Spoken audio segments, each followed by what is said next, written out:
እናት ልጇ ላይ ጨከነች። በሀገራችን ኢትዮጵያ ይፈጸማል ብለን ፍጹም የማንጠብቀው እናት በገዛ እጆቿ 9 ወር በሆዷ ተሸክማ አምጣ በወለደቻቸው ገና የዓለምን ሚስጥር በቅጡ እንኳን ባልተረዳቸው ልጇ ላይ የጭካኔ ብትሯን አሳረፈች።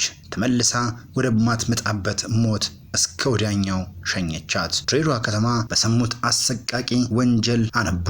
ይህች እናት ይህንን ግድያ ከመፈጸሟ በፊት በዚች ልጇ ላይ ስታደርግ የነበረውን ዘግናኝ ድርጊትም ተሰማ። ይቺ ምስኪን ልጅ የገደለችበት ምክንያትም ሲሰማ እውነት ይህ ነገር በሀገራችን ተፈጸመ እየተባለ ብዙዎችን ያስደነገጠ ሆነ። እናትም ይህችን የገዛ ልጇን ከመግደሏ በፊት ከወላጅ አባቷ ለየቻት። እናትም ባሏን ከፈታች በኋላ ሌላ ያፈቀረችውን ወንድ እቤቷ አስገባች። እጅግ ልብ የሚሰብረው መረጃ ይፋ ሆነ። ፖሊስም የተፈጠረውን ሁሉ በእንባ ታጅቦ ይፋ አደረገ።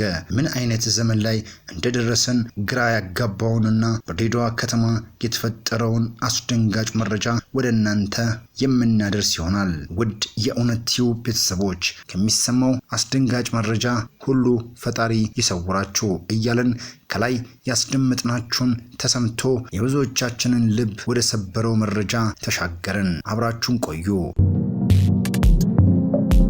እናት የገዛ ልጇን ገደለች። እቺ የምትመለከቷት እናት 9 ወር በሙሉ አርግዛ ለወራት አጥብታ የወለደቻትን ልጇን ጨክና ገደለቻት። እቺ የምትመለከቷት ሕፃን በአምላክ ትባላለች። ውልደቷና እድገቷ ድሬዳዋ ላይ ነው። እቺ በዚህ በኩል ደግሞ ያለችው እናቷ ነች። ከሷ ታናሽ አንድ ወንድ ልጅ አለ። ከሷ ጋር 2 ማለት ነው። ነገር ግን ቤተሰብ ውስጥ በተፈጠረ አለመግባባት እቺ የምትመለከቷት የነሱ እናት ከነሱ አባት ጋር ትለያያለች ማለት ነው። ከዛም ይሄንን አሁን ፎቶ ላይ ማሳያችሁን የምትመለከቱትን ግለሰብ ታገባዋለች። ከተወሰነ ጊዜ በኋላ ግን ከዚህ ከምትመለከቱት የእንጀራ አባታቸው ጋር በመመሳጠር የገዛ ልጇ ላይ በጣም ብዙ ጫና ትፈጥራለች። እንዳትማር፣ ከማንም ጋር እንዳትገናኝ ያደርጓታል። በሆነውም ባልሆነውም ምክንያት ይደበድቧታል። በርበሬ በማጠን የተለያዩ ስቃይን እቺ የምትመለከቷት እናት የገዛ ልጇ ላይ ታደርጋለች። እነዚህ ሁሉ ስቃዮች ያለ እድሜዋ የተደራረቡባት እቺ የምትመለከቷት የ11 ዓመቷ በአምላክ የመንፈስ ጭንቀት ውስጥ ሁሉ ገብታ በዚህ እድሜዋ ጸበል ላይም ጭምር ስትንከራተት እንደነበረ ይነገራል። በመጨረሻም ግን በገዛ ልጇ ላይ ጨክና አምጣ እንዳልወለደቻት በገዛ ልጇ ላይ ጨክና ከዚህ ከምትመለከቱት የእንጀራ አባቷ ጋር አንድ ላይ በማበር እቺ የምትመለከቷትን የ11 ዓመት ሕፃን ገለዋታል። በጣም የሚያሳዝነው የገደሏት ቀን ላይ ህይወቷን ለማትረፍ በተቻላት አቅም የተቻላትን ሁሉ ስታረግ እንደነበረ ነው ፖሊሶች የተናገሩት። እስቲ አንዴ ያዳምጡ። በጣም ከሚገባው በላይ ታግላለች። ሕፃኗ ራሷን ለማዳን ያልሆነችው ነገር የለም። አልጋን ሁሉ ወደዚህ ገፍታዋለች። አልጋ መሃል ውስጥ ሁሉ ገብታ ለማዳን ከዛ ሰውነቷን አስከሬኑን ሲናየው የተለያዩ ቦታዎች ላይ ምት ነበር።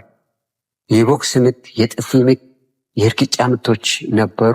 እቺ የምትመለከቷት እናትም ልጄን አዎ ገድያለሁ ብላም መግደሏን አምናለች ማለት ነው። በመጨረሻም ፍርድ ቤት ከቀረቡ በኋላ በጣም ደስ የሚለው ፍርድ ቤት ሁለቱም ላይ እናቷ ላይም የእንጀራ አባቷ ላይም የሞት ፍርድ ፈርዶባቸዋል። በመቀጠል ደግሞ አሁንም እዚሁ ኢትዮጵያ ውስጥ የተፈጠረውን ሌላኛው አስደንጋጭ መረጃ በተመለከተ ወደ ተደረገው ቆይታችን ተሻገርን።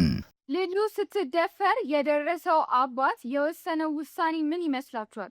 እናንተስ ብትሆኑ ደግሞ ምን ተወስኑ ነበር? እውነተኛ ኢትዮጵያ ውስጥ የተፈጸመ የወንጀል ታሪክ ነው ይዤላችሁ የመጣሁት። ተከታተሉ። ታሪኩ የሚጀምረው እንግዲህ ከዚህ ሰው ነው። ይሄ ሰውዬ ተከራይቶ የሚኖረው ከልጆች ትምህርት ቤት አጠገብ ነው። ይሄ ሰውዬ እዚህ አካባቢ ላይ በመኖሩ በጣም የተለያዩ ሴት ህጻናትን እያታለለም ይሁን እያስገደደ እያስገባ ወደ ቤቱ ይደፍራቸው ነበረ።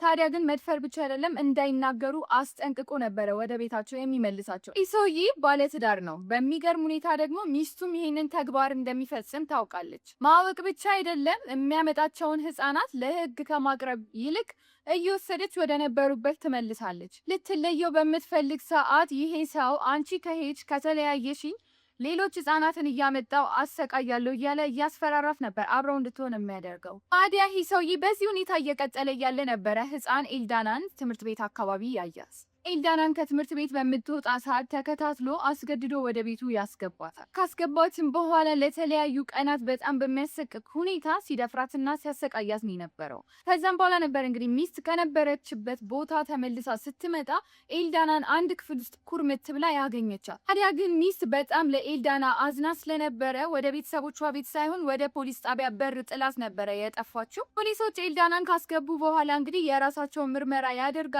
አግባብተው ከጠየቋትም በኋላ ኤልዳና ትናገራለች። የተናገረችውም ሰውየው የሚኖረው ከትምህርት ቤታቸው አጠገብ እንደሆነና አታሏት እንዳስገባት ነበረ። ከዛም በኋላ እንግዲህ ፖሊሶች በራሳቸው ምርመራ ወደዛ ቤት ይሄዳሉ። ለሰዓት ግን ሚስት ባሏን ይዛ እንደጠፋችና ቤት እንደቀየሩ ይሰማሉ ማለት ነው። ባልና ሚስት በአዲሱ ቤታቸው አዲስ ቃል ኪዳን አድርገው ከዚህም በኋላ እሱ በእንደዚህ አይነት ተግባር ውስጥ እንደማይገባ ተማምለው ነበረ ህይወታቸውን የቀጠሉት። አመል አይለቅም እንደሚባለው ይሄ ሰው በአካባቢው ሴት ልጅ ያለችውን ባለሱቅ በማሳደድ እዛ ሄዶ ደንበኝነትን ይመሰርታል ማለት ነው። ታዲያ በዚህ አይነት እምነት ላይ እያሉ ነበር በባለሱቁ ሴት ልጅ እቃ እንዲላክለት ያዘዘው። ልጅቱ የተላከችውን እቃ ይዛ ወደዛ ቤት ትሄዳለች። እንግዲህ ከሄደች በኋላ አቅፎ እያባበለ ሊያስገቧት ሲል በአጋጣሚ ሚስት ከስራ ባልታሰበ ሰዓት በመድረሷ ድንገት እጅ ከፍንጅ ትይዘዋለች ማለት ነው። ታዲያ ልጅቷን እቃውን ተቀብላ ወደ ቤቷ መለሰቻት። ከሱም ጋር ክርክሮችን ካደረጉ በኋላ ይቅርታ ሲጠይቃት በድጋሜ አመነችው። ግን ሀሳቡን ያላስፈጸመው ይሄ ሰው አሁንም አላረፈም። ለተለየ ቀን በድጋሜ ደውሎ ለባለሱቁ እቃው እንዲላክለት ያደርጋል ማለት ነው። ታዲያ እቺ ልጅ በድጋሜ የተላከችውን እቃ ይዛ ወደዚህ ሰው ቤት ትሄዳለች። ታዲያ ግን በሚያሳዝን ሁኔታ የባለሱቁ ሴት ልጅ በዚህ ጊዜ አልተረፈችም። ይሄ ሰው እንግዲህ በመቸኮሉ የተነሳ በሩን እንኳን ሳይዘጋ ነበረ ልጅቷ ላይ እንደዚህ የወጣባት ማለት ነው። ስታገል ራሷንም ለማዳን ሞከረች፣ ግን በተአምር አልቻለችውም። በመጨረሻም ሊደፍራት ቻለ ማለት ነው። በዛ መሀል ነበር እንግዲህ አባት ልጅ ከወትሮዋ ስትቆይበት ምን ተፈጠረ ብሎ ወደዚህ ሰው ቤት ያቀናው። አትየው በሩን ከፍቶ ሲገባ ፊት ለፊት እንደዚህ ሊያገኛቸው ቻለ ማለት ነው። ታዲያ አባት በዚህ ሰዓት ምን ማድረግ እንዳለበት ጭንቅላቱን ራሱን መቆጣጠር ስላልቻለ ኪችን በመግባት እንግዲህ 2 ቢላ ይዞ ከወጣ በኋላ ደፋሪውን ሰው 56 ጊዜ በመውጋት ህይወቱ እንዲያልፍ አድርጎታል ማለት ነው። ታዲያ ይሄ ሁሉ ሲፈጠር ሴት ልጁ ፊት ለፊቱን የነበረችው እየወጋውም አንቺን የሚነካ እንደዚህ ነው የሚሆነው እያለ ኦራረጸው ማለት ነው። ይሄን ይመስላል እንግዲህ በጣም የሚያሰቅቅ ታሪክ ነው። በጣም የሚያስደነግጥ የሚያስተምርም ነው ብዬ አስባለሁ። እንግዲህ እናንተ ብትሆኑ ምን ታደርጉ ነበር የሚለውን ይሄንን ጥያቄ ለእናንተ ሳቀርብላችሁ፣ እዚህ አጋጣሚ ግን ወላጆች ልጆቻችሁ ትምህርት ቤት በሚውሉ ሰዓት ውሏቸውን ትጠይቃላችሁ ወይ? ይሄ እንግዲህ ለእናንተ አሳይመንት ነው የሚሆነው። ውድ የእውነት ቲዩብ ቤተሰቦቻችን ለዛሬ የያዝናቸውን መረጃዎቻችን እኚህን ይመስሉ ነበረ። በሌላ ወቅታዊ መረጃ እስከምንገናኝ ሰላማችሁ ይብዛ። ጤና ይስጥልኝ።